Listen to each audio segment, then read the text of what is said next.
బైబిల్లో 40 అనే సంఖ్య యొక్క ప్రాముఖ్యత ఏమిటి? నోవాహు కాలంలో 40 పగులును 40 రాత్రులను ప్రచండ వర్షం భూమి మీద కురిసెను. 41 దినమున ఆ వర్షము ఆగిపోయెను.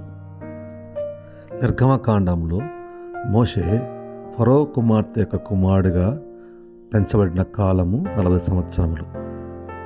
ఆ తరువాత మిద్యాను అరణ్యంలో గొర్రెల కాపరిగా మోషే జీవించిన కాలము 40 సంవత్సరములు.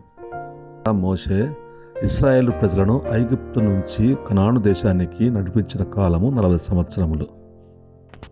మోషే అరణ్యంలో సినాయి పర్వతం పైన దేవునితో గడిపిన సమయము 40 దినములు. ఇశ్రాయేలు ప్రజలు అరణ్యంలో సంచరించిన కాలము 40 సంవత్సరములు. 41 సంవత్సరమున వారు కనాను తోటికి అడుగుపెట్టడం జరిగింది.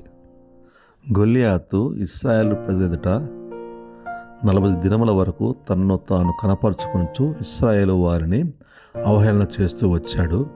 41వ దినమున దావీదు గొల్లియాతును చంపెను. 40 దినములలో నినివే పట్టణాన్ని నాశనం చేస్తానని దేవుడు యోనా ద్వారా హెచ్చరించాడు. 41వ దినమున నినివేకు దేవుడు క్షమాపణ అనుగ్రహించాడు. యేసుక్రీస్తు 40 దినములు అరణ్యంలో ఉపవాసం ఉంటూ అపవాది చేత శోధించబడుతూ వచ్చాడు. 41వ దినమున అపవాదిని ఆయన పారద్రోలెను. యేసుక్రీస్తు పునరుత్థానమైన తర్వాత తన శిష్యులకు కనబడిన కాలము 40 దినములు. బైబిల్లో 40 సంఖ్యకు చాలా ప్రాముఖ్యత ఉంది. ఇది సుమారు 160 సార్లు బైబిల్లో కనిపిస్తూ ఉంది. ఈ సంఖ్య శోధన, పరీక్ష లేదా మార్పు కాలానికి ప్రతీక.